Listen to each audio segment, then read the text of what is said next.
Hi everyone, welcome. Coming out on this Anzac Eve. Well, my husband's gone to the Melbourne, who are they playing? Melbourne someone, Richmond game. So, so I'm not going to talk with the mask on, obviously. There's plenty of room around here. And because there's so not many of us, it's okay, you can all social distance. Yes, so last week we're having lots of prayers for Rinpoche. So the night, I know some of you came and found there are a lot of people doing lots of things here. So anyway, we're back to normal, so-called normal. I thought tonight, well, I'll say the refuge prayer, and I've explained refuge, but not to everybody. I'll explain it a little bit. I go for refuge until I'm enlightened to the Buddha, the Dharma and the highest assembly. From the virtuous merit that I collect by practicing giving and other perfections, may I attain the state of a Buddha to benefit all sentient beings. I go for refuge until I'm enlightened to the Buddha, the Dharma and the highest assembly. From the virtuous merit that I collect by practicing giving and other perfections, may I attain the state of a Buddha to benefit all sentient beings. I go for refuge until I'm enlightened to the Buddha, the Dharma and the highest assembly. From the virtuous merit that I collect by practicing giving and other perfections, may I attain the state of a Buddha to benefit all sentient beings. So briefly, refuge, that's refuge prayer, and it's taking refuge. It's meant to be for two reasons, like fear and faith. Faith that the Buddha has the qualities,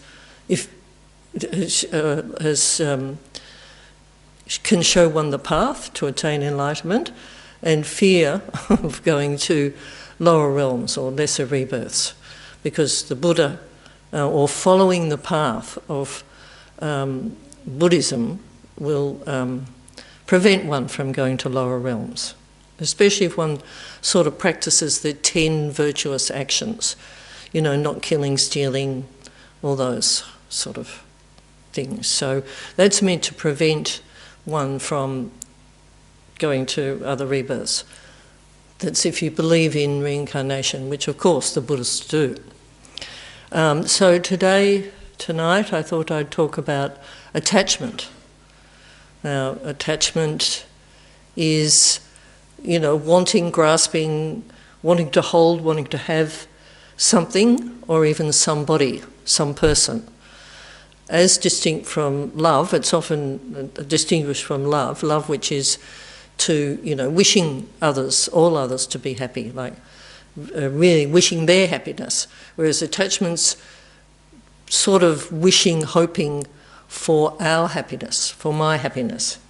So in terms of, like with attachment, it's very hard to, most people don't like teachings on attachment because it's, it's very difficult to overcome attachment. And why should we anyway? Why shouldn't we have the stuff, I remember I was sitting in the Gompa once at the back there, and the young guy in front of me had the T-shirt on the back that said, "He who dies with the most toys wins." And I thought that's a good one. But attachment is where we mistake the object of our attachment. Our objects are either people or things, or phenomena, as they call them. So we mistake the object or the person as having qualities, certain qualities which we then embellish, exaggerate, and misconstrue, which is basically not just because of attachment, it's because of ignorance as well. And attachment is one of the 6 delusions. It's sort of, they're the basic delusions, but then there's all sorts of other attendant delusions. So the delusions are anger, attachment, ignorance, and the ignorance is not just not knowing how TV works or any of those sorts of scientific things. It's the ignorance of how the phenomena and ourself exist in reality. That's the sort of ignorance, if you hear them talking about ignorance. The antidote to the ignorance is developing wisdom. And so, sorry, it goes there. Anger, attachment, ignorance, pride, doubt, and wrong views. They're all the 6 delusions. Now, attachment is very tricky because, you know, we've spent all our life, and many lifetimes, according to Buddhists, you know, operating under attachment. You know, wanting things. You know, grasping at things. You know. And mistaking the object of our attachments. We think that those things have got all the qualities that are going to make us happy. But they're really going to make us happy, those things. You know, like clothes, new car, partner, you know, a partner. But as we see, those things do not make us happy. Like eventually the person that we've been desiring and you know, sort of couldn't stop thinking about day and night, and everything about them's perfect, and, you know, if we associate with them and sort of have them, then we're going to be perfect and everything is going to be perfect.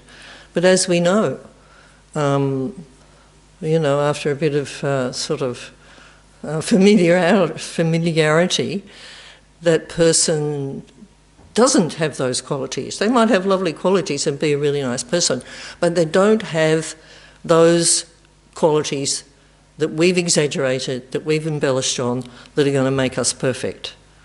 Because we all know we get sick of them. You know, we get sick, sick of them. They might be lazy, they might be violent, they might be, I don't know, their feet might smell or whatever. So they don't retain those, they never did have those qualities that we imagine. And as for ourselves, you know, we don't realise the subtle impermanence of phenomena and people, all of us, because, you know, the people that we might have strong desire for, or attachment, you know, they get old, they get older, and you know, they, as I said before, they don't have the qualities that we think. So attachment is a very difficult. You know, they're not saying that you can't have things or, you know, relationships with people. They're not saying that. And I was reading Lama Yeshe, and he was saying that, you know, it's no good if everyone's miserable. Like, if you're miserable and can't have things, it's just, you know, that's no good, because then you can't really help other people and you can't work towards people, you know, to developing love and compassion. So it's not the things themselves. They have no desire to make us unhappy. They have no desire to make us happy. Those qualities are not within the objects and the phenomena and the things. It's how we feel about, how it affects our mind, the attachment. You know, and we go through, as I say, we go through our whole life. We've gone through our whole life. It's like wanting things. And that's okay if we can, but so much the suffering and unhappiness has been caused by people, you know, attached to things, to phenomena and other people. And they say that through that you can't attain any realizations or any Dharma practice, really, if one is totally preoccupied with attachment to things and experiences and all that. So, yes, it's mainly that we don't understand the impermanence of things. And the faults are that it's sort of like, well, it can cause all sorts of other things like anger, you know, not getting what one wants. And it's, all our problems, they say, are from attachment. Attachment to food, attachment to experience, good experience, having good time. And they talk about the 8 worldly dharmas, which are gain and loss, pleasure and pain, praise and blame, fame and disgrace. So gain and loss is being happy with getting something, with maybe a sort of a raise, or coming into some money or something, or even just presents. It's like today, my granddaughter, I was looking after her, and she's 4, and she always wants me to go down the shop and get something, the toy shop. It's like getting out of hand. So it's starting really early. She's so gain, having things, getting nice things. And what you notice that with the teachers that I've observed, they don't show any real happiness at getting even offerings or anything like that. They're sort of trained in no attachment. Loss, the same thing, feeling upset or disappointed or depressed at a loss of something. So yeah, that seems normal. I mean, doesn't it? That seems normal, that we get upset or we get a bit down if we lose something. If you leave your best jacket in the, on the park bench, or, in the restaurant, we all get a bit, we have that feeling of we don't like loss, losing anything. Not just things, I suppose. And the next sort of the worldly dharmas, the 8 worldly dharmas, or vicissitudes, I've seen it read, but pleasure and pain. So, being addicted to pleasure, or seeking after pleasure, wanting pleasure, and not wanting pleasure to stop. That's sort of pretty hard to think about, really, in a way, because we do all want pleasure. I want my granddaughter to be happy, and then the alternative to that is pain. So I think, as I was saying the other week about patience, like with pain, they say to, not to, if you get really upset about having any sort of pain, that makes it worse. It gives you mental up, being mentally upset as well as the physical pain. Sure, if there's something can be done about it, okay, but so one needs to be inured against pain. And praise and blame, well, we all really like that. If someone says, oh, you've done a really good job, or that's great, or, you're amazing, or you're this or that, we all really like that. We want that. We don't, once again, the teachers, they don't like, sometimes when we've had long life pujas and things, someone will want to get up and give a long talk about how fantastic Geshe Doga is. But no, he doesn't want that sort of praise, because otherwise we spend a whole life seeking praise, and we might do silly, ridiculous things to be praised. We might go against our own nature, or I don't know. And blame, yeah, we don't like being blamed. We feel bad if someone says, oh, so-and-so did it, or we hear, some gossip from someone saying, oh, she's not a very good teacher, or, yeah. So a whole life is spent with trying to engage with these, or not engage with these 8 worldly dharmas. Fame and disgrace is the other one. So fame, yeah, we all seek fame, and disgrace, the opposite, I suppose.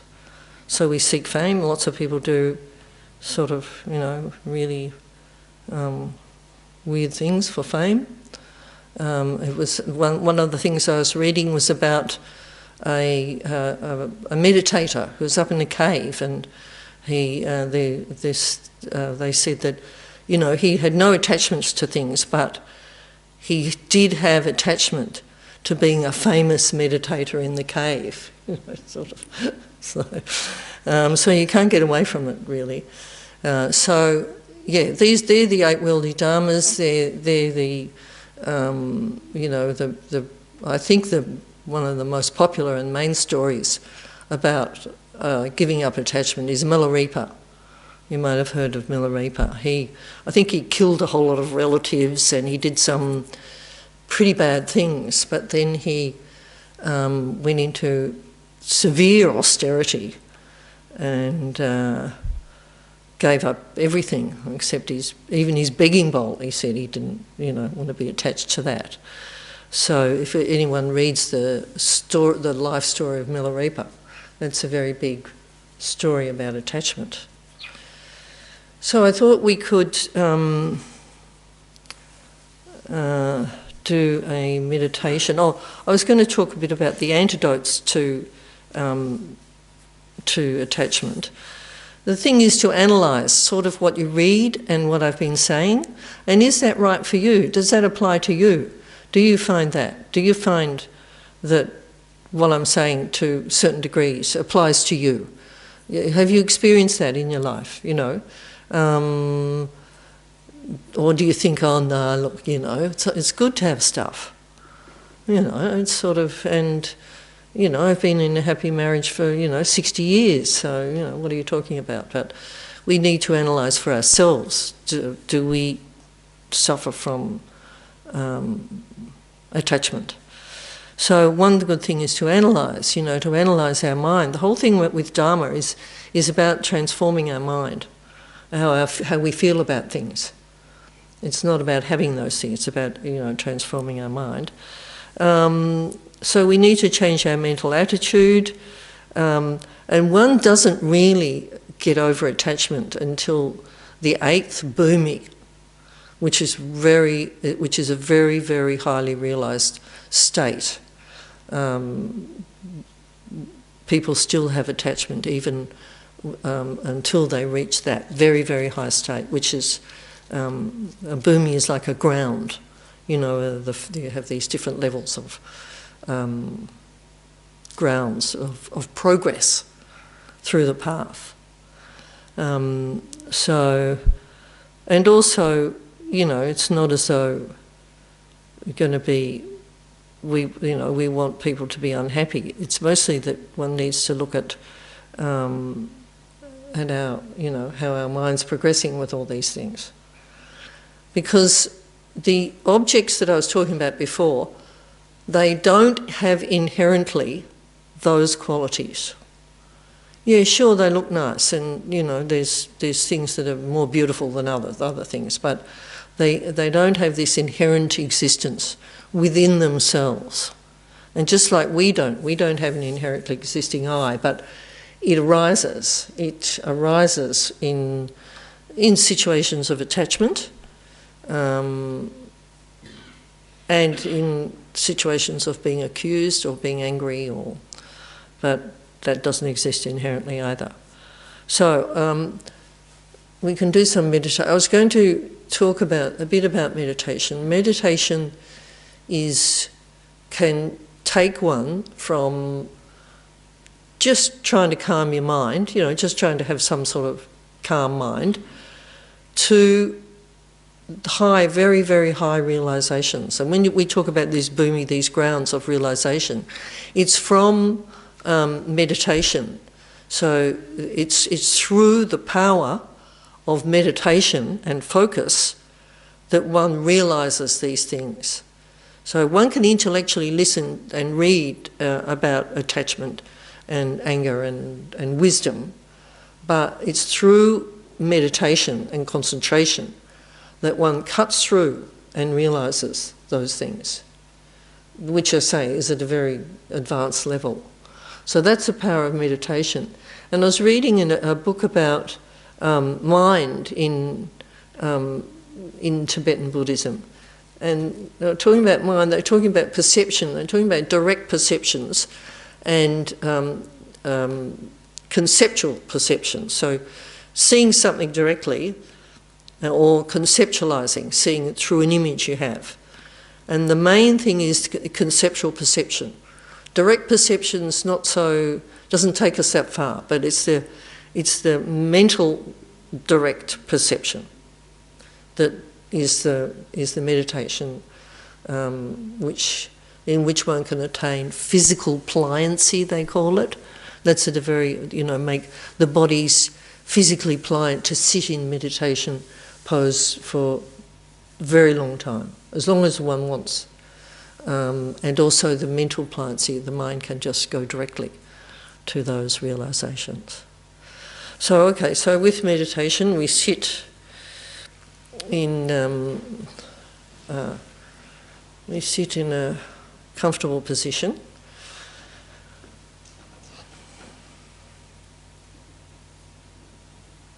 So what I'm going to say is just think in terms of your own experience of attachment. You might of whether you have what sorts of experiences of attachment you have. When in this meditation, and think the antidote is to look at how your mind is reacting, like how your mind operates when you feel attached or wanting something, right? All right. So we sit in a comfortable position. Back straight is good. It helps. It stops one getting aches and pains, I think, if you're as old as I am. And we have the right palm over the left, and arms relaxed, outside the body, not clinging, not sort of tongue in the top palate of your mouth. Your eyes, best to not wide open, because that sort of opens up to distractions, and then maybe not closed, and maybe at a sort of 45-degree angle facing down, and not closed because one might get sleepy. And so then, we motivate, we develop our motivation, because if we develop our motivation, then the subsequent activity is meant to, goes better. It's like under the pure motivation. So our motivation can be from beginning learning about Buddhism, about meditation in particular, and being motivated to develop a calm mind, and control over our mind. That's what Buddhism, that's what meditation is really, control over our mind. Right up to, I'm going to do this meditation so that I might get rid of all my delusions and attain enlightenment for the benefit of all beings. So we'll focus on our breath for a little while, just the breathing, our breath going in and out. If you lose concentration on your breath, you can always just count one in and one out as one, an exhalation and an inhalation as one. So we'll do that for a few minutes, and then we'll go into the meditation on attachment.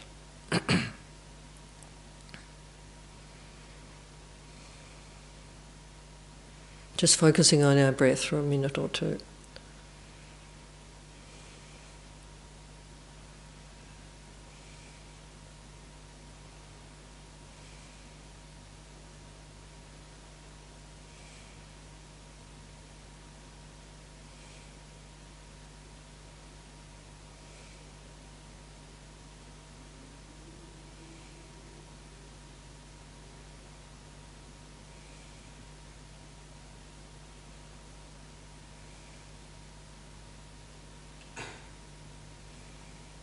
Your breath going in and out of your nostrils.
relaxed body.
Think of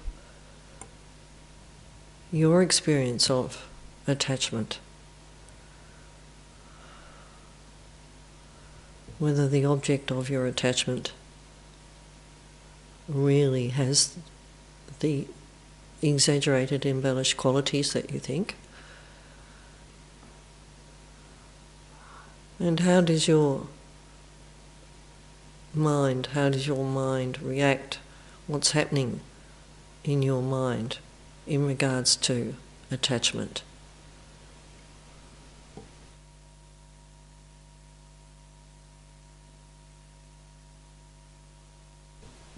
So meditate on the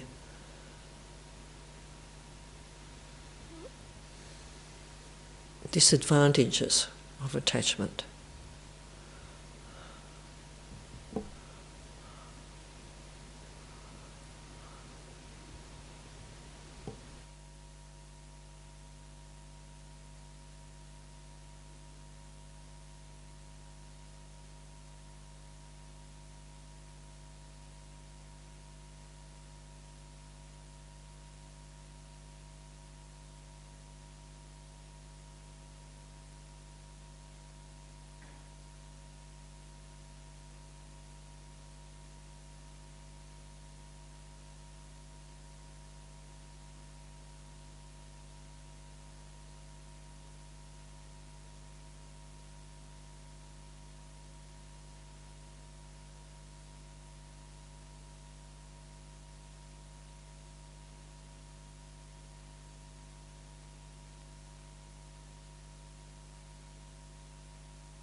Attachment just leads to more attachment and more attachment.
How do we feel when attachment arises?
And think in our life how we react to gaining and losing. How after we've gained, we want more gain.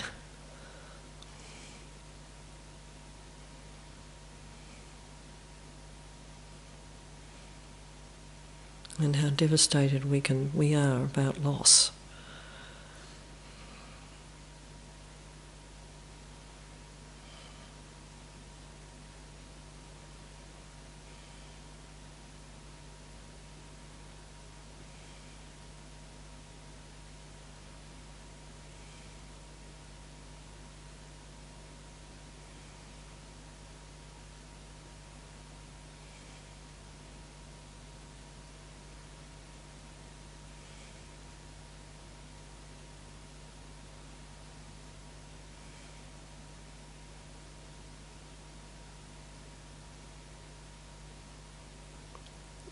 How we crave pleasure.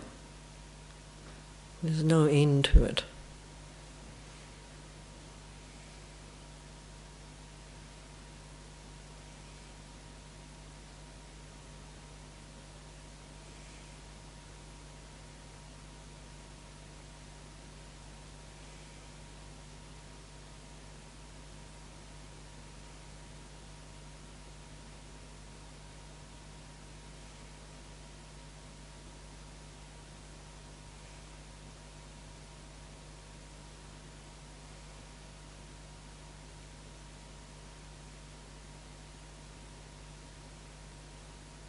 And pain, how we don't tolerate pain very well.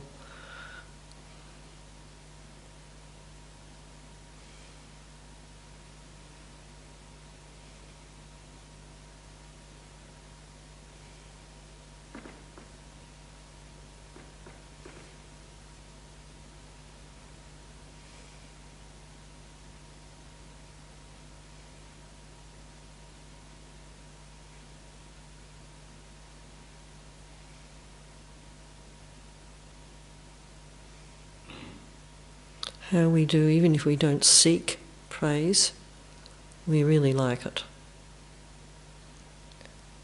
So we should have no attachment to praise.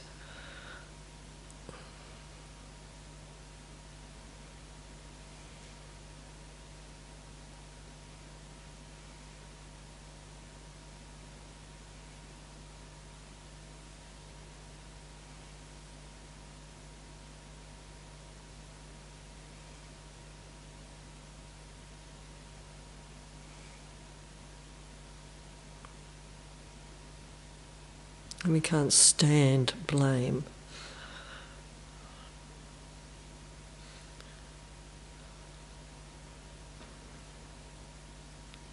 Seek to be impervious to blame.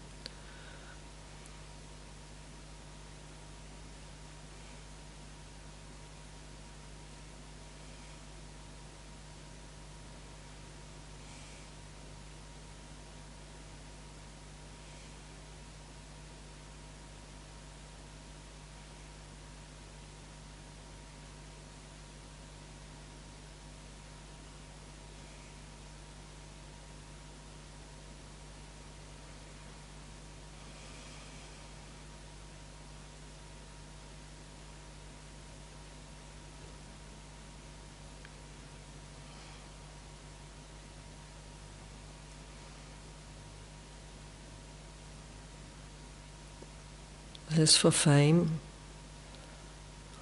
well, we don't want to seek fame in case we fall from fame in disgrace.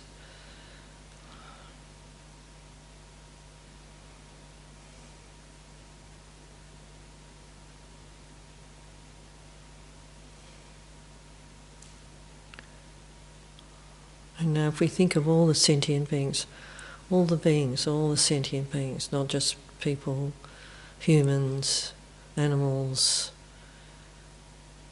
predator beings, hell beings, and we imagine our body transforming our bodies into beautiful bodies that go out and give whatever all sentient beings need. Our body transforms into millions, trillions of bodies, beautiful bodies, bringing all the things that suffering sentient beings need.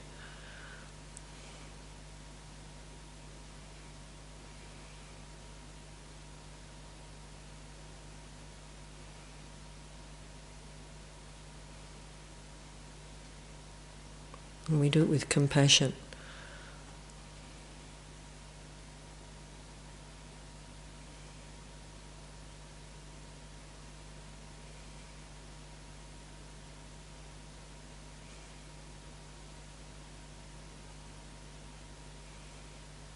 And with our possessions, multiply our possessions into beautiful things that people, or useful things that people need. Food, houses. We transform our house into millions of houses for people who need dwellings.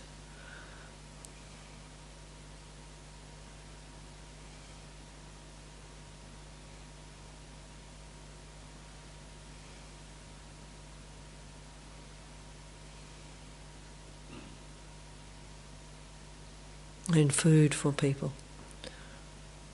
We transform our body into food as well.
Okay, and then resolve to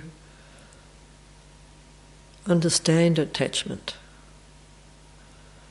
and see how it operates. See how the objects and people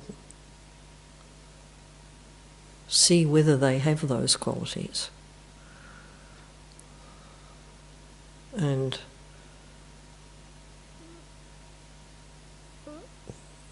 have they made us everlastingly happy?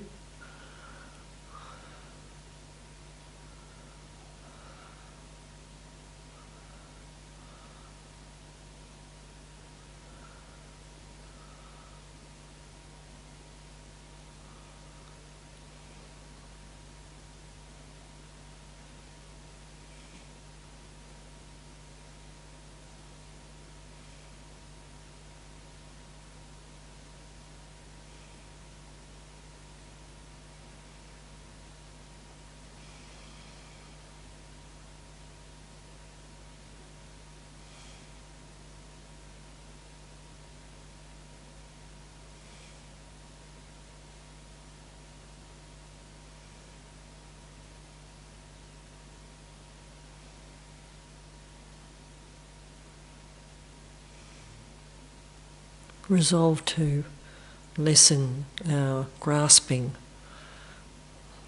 at experiences and phenomena.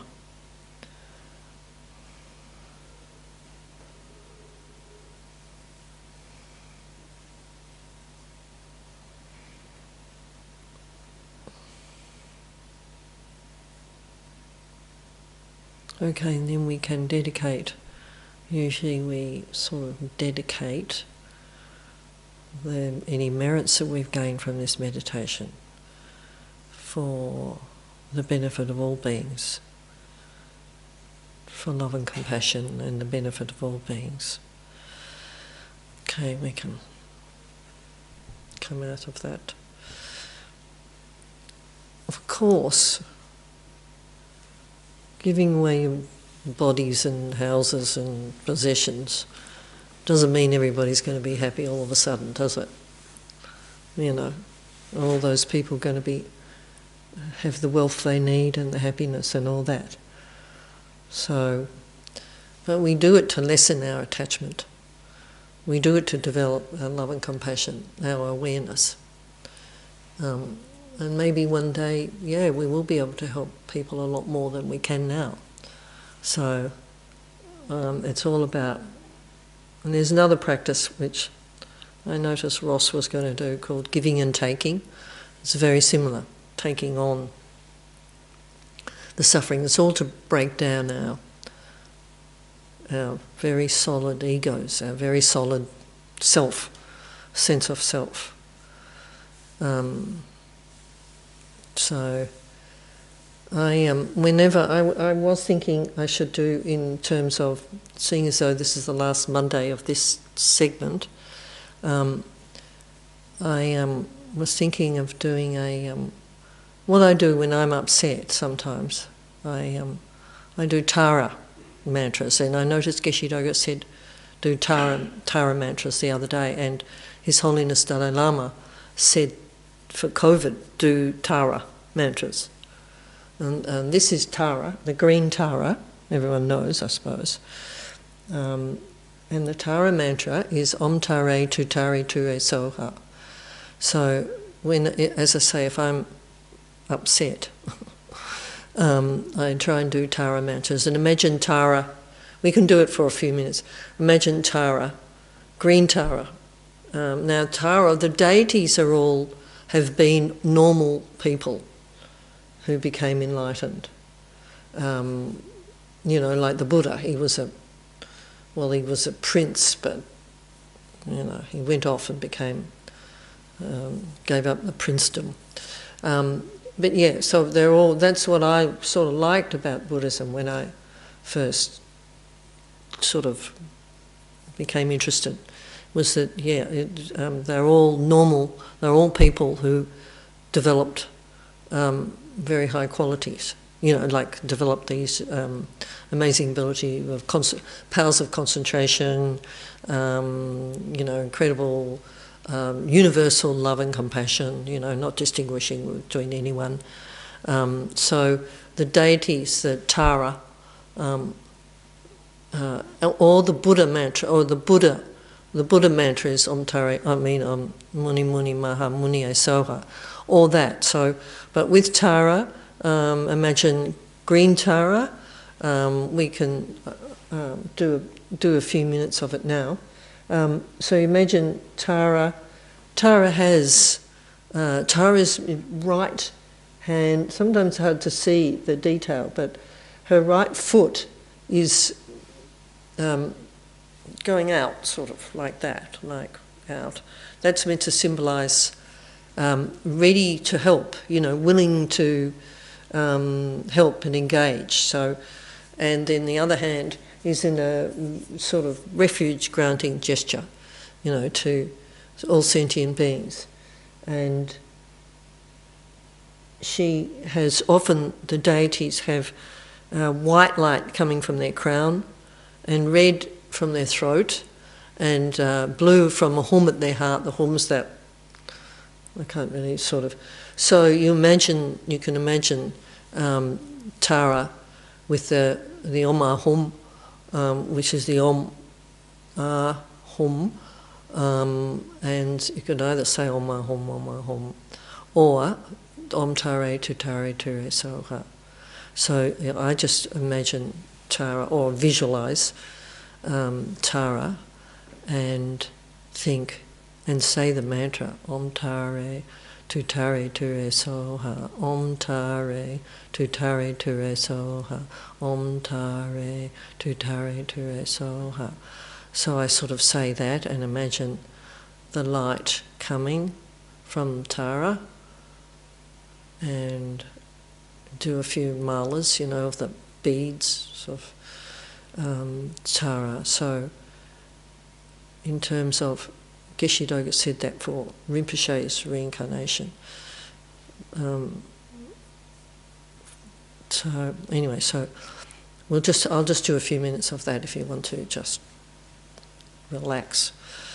So Om Tare Tu Tare Ture Soha, Om Tare Tu Tare Ture Soha, Om Tare Tu Tare Ture Soha, Om Tare Tu Tare Ture Soha. And then you just say your own taras.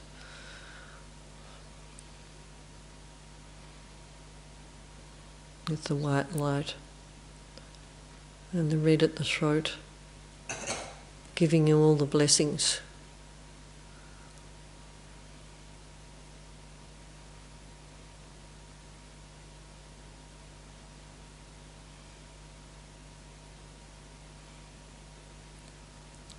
So that's another sort of meditation, that's a visualize.